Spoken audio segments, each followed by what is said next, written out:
నమస్తే. శ్రీ మాత్రే నమః. శ్రీ గురుభ్యో నమః. క్రోధినామ సంవత్సరం జనవరి 2025 మేషాది ద్వాదశ రాశుల వారికి ఎలా ఉండబోతోంది పరిశీలన చూద్దాము. కర్కాటక రాశి. ఈ రాశి వారికి ధన విషయంలో అన్ని విధాలా చాలా యోగ్యదాయకంగా ఉంటుంది. ధన లాభాలు కూడా కలిసి వస్తాయి. ఏ పని తలపెట్టినా లాభదాయకంగా ఉంటుంది. పెండింగ్ వ్యవహారాలు పరిష్కారానికి వస్తాయి. స్థిరాస్తిని అభివృద్ధి చేస్తారు.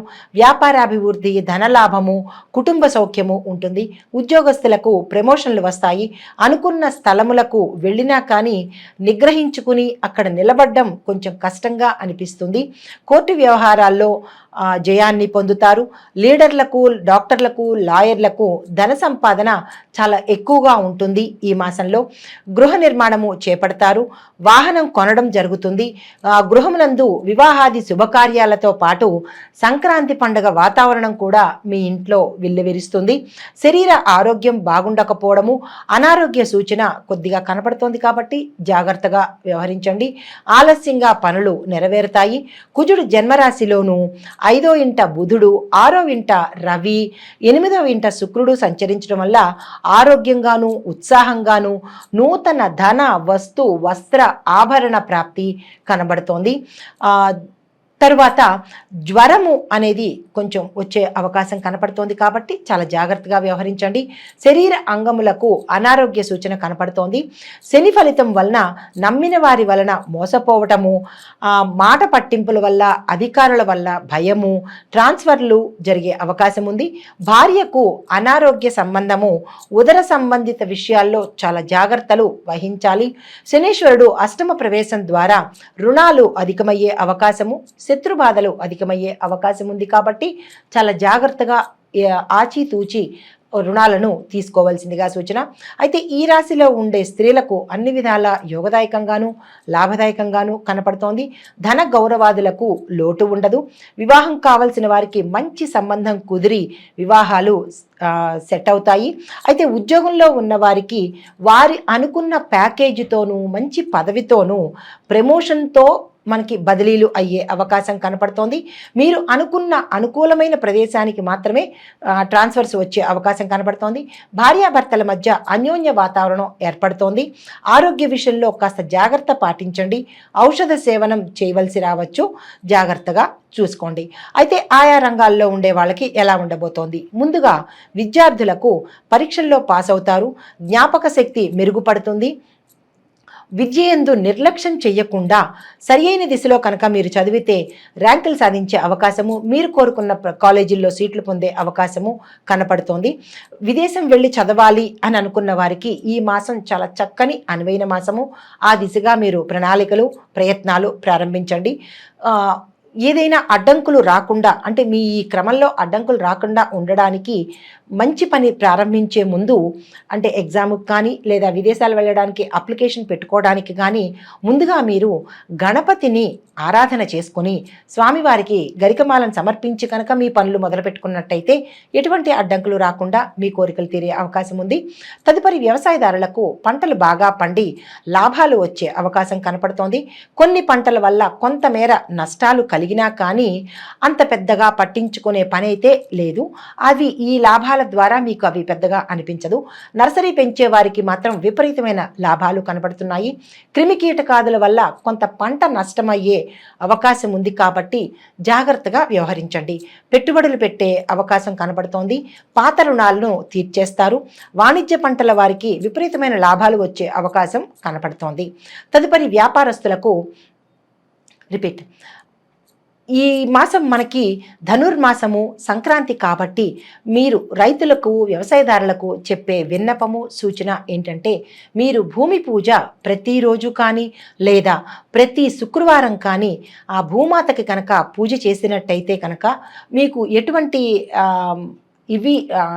అడ్డంకులు లేకుండా ఆ అమ్మవారి దయవల్ల విష్ణుమూర్తి సంతోషించి మనకు మంచి ధనాన్ని, అష్టైశ్వర్యాలని, పంటను చేతులా ఇచ్చే అవకాశం కనపడుతోంది. కాబట్టి ప్రతి రైతుకి నేను చెప్పే సూచన, చేతులు మొక్కి చెప్పే విషయం ఏంటంటే మీరు ప్రతిరోజు భూమాతకు పూజ చెయ్యండి. కుదరని వాళ్ళు ప్రతి శుక్రవారం నాడు ఆ భూదేవికి కనుక పూజ చేసినట్టయితే ఎటువంటి కష్టాలు రాకుండా ఆ తల్లి మిమ్మల్ని కాపాడుకుంటూ వస్తుంది. ఇది నేను రైతులకి ప్రత్యేకంగా చెప్పదగిన సూచన. అయితే తదుపరి వ్యాపారస్తులకు లాభసాటిగా ఉంటుంది. అధికారుల యొక్క ఒత్తిడి హెచ్చుగా ఉంటుంది. ధన వ్యయంతో పరిస్థితులను చక్కబెట్టుకోగలుగుతారు. అన్ని రకాల వ్యాపారులకు చాలా అనుకూలమైన మాసం ఈ మాసము. ఫైనాన్స్ రంగం వారికి మరీ ఎక్కువగా లాభాలు వచ్చే అవకాశం ఉంది. మార్కెటింగ్ రంగం వారికి మార్కెటింగ్ రంగం వారికి అన్ని రకాలుగా కూడా లాభాలు మార్కెటింగ్ రంగం వారికి ఈ మాసం అంత అనుకూలంగా లేదు. కొంచెం ఒత్తిడి కనపడుతోంది. ఇనుము ఉక్కు సంబంధిత ఫ్యాక్టరీ వ్యాపారస్తులకు, ఫార్మాస్యూటికల్ రంగం వారికి, స్పోర్ట్సు, అల్లం పొగాకు సొంటి వ్యాపారస్తులకు, టెక్స్టైల్ వ్యాపారస్తులకు, ఫోటోగ్రఫీ గోల్డ్ వ్యాపారస్తులకు, స్వీట్స్ బ్యూటీషియన్ రెడీమేడ్ వస్త్ర దుస్తుల వ్యాపారస్తులకు, అలంకార సామాగ్రి సౌందర్య సామాగ్రి సాధనాల తయారీదారులకు, ఆ వ్యాపారస్తులకు ఈ మాసం చాలా చక్కని లాభాల పంట కనబడుతోంది.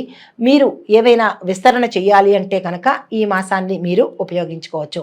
తదుపరి ఉద్యోగస్తులకు, ఐరన్ ఫ్యాక్టరీలో పనిచేసే ఉద్యోగస్తులకు, కాఫీ టీ హోటళ్ళు రెస్టారెంట్లో పనిచేసే ఉద్యోగస్తులకు, వ్యవసాయ విద్యుత్ ఉత్పాదక రంగంలో పనిచేసే అంటే ఎలక్ట్రిసిటీ డిపార్ట్మెంట్లో పనిచేసే ఉద్యోగస్తులకు కూడా ఈ మాసం చాలా చక్కని అనువైన మాసము. మీకు ప్రమోషన్స్తో పాటు శాలరీ కూడా పెరిగే అవకాశం కనపడుతోంది. మిలిటరీ ఉద్యోగస్తులకు, అగ్నిమాపక ఉద్యోగస్తులకు, రియల్ ఎస్టేట్ రంగంలో పనిచేసే ఉద్యోగస్తులకు, ఉపాధ్యాయులకు, హోటల్ రెస్టారెంట్లో పనిచేసే ఉద్యోగస్తులకు, వృత్తిరీత్యా డాక్టర్లకు, బ్లడ్ బ్యాంకులకు, ఫార్మాస్యూటికల్ రంగంలో పనిచేసే ఉద్యోగస్తులకు కూడా చాలా చక్కని మాసం ఈ మాసము. మీకు అన్ని రకాలుగా అనుకూలంగా ఉండే మాసం అన్నమాట. అయితే విశేషమైన ధనము మీ చెంతకు చేరుతుంది. ఆకస్మిక ధన ప్రాప్తి ఈ మాసంలో ఈ రంగాల వాళ్ళందరికీ కూడా కలిగే అవకాశం ఉంది. తదుపరి క్రీడాకారులు, కళాకారులు, టీవీ సీవీ నటీనట వర్గం వారికి ప్రోత్సాహకరంగా ఉంటుంది. మంచి మంచి అవకాశాలు మీకు వచ్చి మీకు గుర్తింపు కలిగే దిశగా మీకు కనబడుతుంది. ప్రభుత్వం చేత, ప్రజల చేత గౌరవాలు, సత్కారాలు, సన్మానాలు పొందుతారు. చక్కని పారితోషికం కూడా మీకు అందుబాటులోకి వస్తుంది. మీరు అనుకున్న దానికన్నా ఎక్కువ అంటే యాక్టర్లకి, నటులకైతే కనుక మీరు ఊహించని దానికన్నా మంచి పాత్రలు మీకు వరిస్తాయి. గౌరవ మర్యాదలకు మీకు లోటు లేకుండా ఈ మాసం అంతా చాలా చక్కగా గడిచిపోతుంది.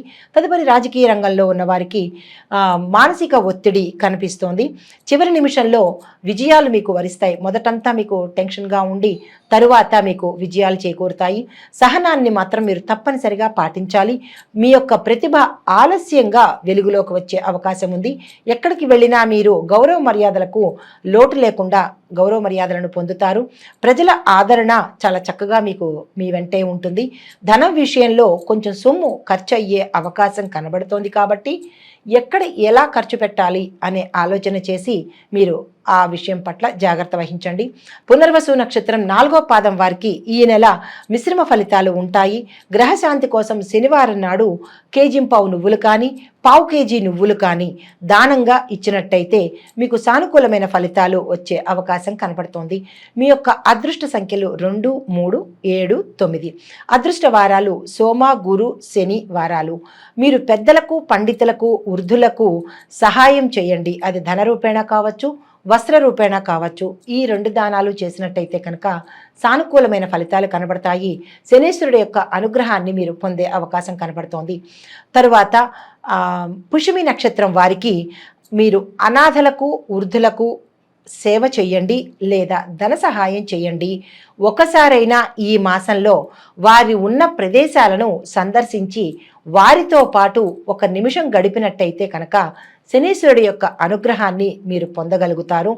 దీనితో పాటుగా రావి చెట్టు చుట్టూ 19 ప్రదక్షిణాలు కనుక మీరు చేసినట్టయితే చాలా చక్కని ఫలితాలను మీరు పొందుతారు. మీ యొక్క అదృష్ట సంఖ్యలు 1, 3, 7, 9. మీ యొక్క అదృష్ట వారాలు ఆదివారము, బుధవారము, శనివారము. అయితే తదుపరి నక్షత్రము ఆశ్లేష 1, 2, 3, 4 పాదాల వారికి గ్రహశాంతి కోసం బుధవారం రోజు పెసలను కనుక దానం ఇచ్చినట్టయితే మీకు సానుకూలమైన ఫలితాలు కనబడతాయి. మీ యొక్క అదృష్ట సంఖ్యలు 2, 3, 4, 5. మీ యొక్క అదృష్ట వారాలు ఆదివారము, బుధవారము, శుక్రవారము. మీరు ఆహారంలో ప్రతి బుధవారము ఆకుకూరలను తప్పనిసరిగా వాడండి. బుధవారం నాడు మీ ఆహారంలో ఆకుకూర తప్పనిసరిగా ఉండేలాగా చూసుకోండి. తరువాత మొత్తంగా ఈ రాశి వారు, అంటే ఇక్కడ మీకు ఒక సందేహం రావచ్చు, కొంతమందికి నక్షత్రాలు తెలియవు, పాదాలు తెలియవు, మరి ఏం పరిహారాలు పాటించాలి అని అనుకునే వారికి ఈ రాశిలో మొత్తంగా నేను చెప్పే పరిహారాలు పాటించినట్టయితే కనుక తత్సమానమైన ఫలితాన్ని మీరు పొందే అవకాశం ఉంది. ఈ రాశి వారు శనేశ్వరుడికి 19,000 జపం చేయించి నువ్వులను కనుక దానం చేసినట్టయితే తత్సమానమైన ఫలితాన్ని మీరు పొందవచ్చు. రాహువుకు శనివారం రోజు మినుములు దానం ఇవ్వండి. శనేశ్వరుడికి నల్ల నువ్వులు దానం ఇవ్వండి, నువ్వులు కానీ నల్ల నువ్వులు కానీ. రాహువుకి మాత్రము శనివారం రోజు మినువులను తప్పనిసరిగా దానం ఇవ్వండి. నవగ్రహ ఆలయాలను దర్శనం చేసి ఆ స్వామివార్లకు ప్రదక్షిణాలు చేసినట్టయితే కనుక సానుకూలమైన ఫలితాలను మీరు పొందే అవకాశం ఉంది. తప్పనిసరిగా చెప్పదగిన సూచన ఏంటంటే శనివారం రోజు శనేశ్వరుడి అష్టోత్తరాన్ని లేదా శనేశ్వరుడి మంత్రాన్ని కనుక మీరు జపించినట్టయితే ఆ స్వామివారి యొక్క అనుగ్రహాన్ని మీరు తప్పనిసరిగా పొందే అవకాశం కనబడుతోంది.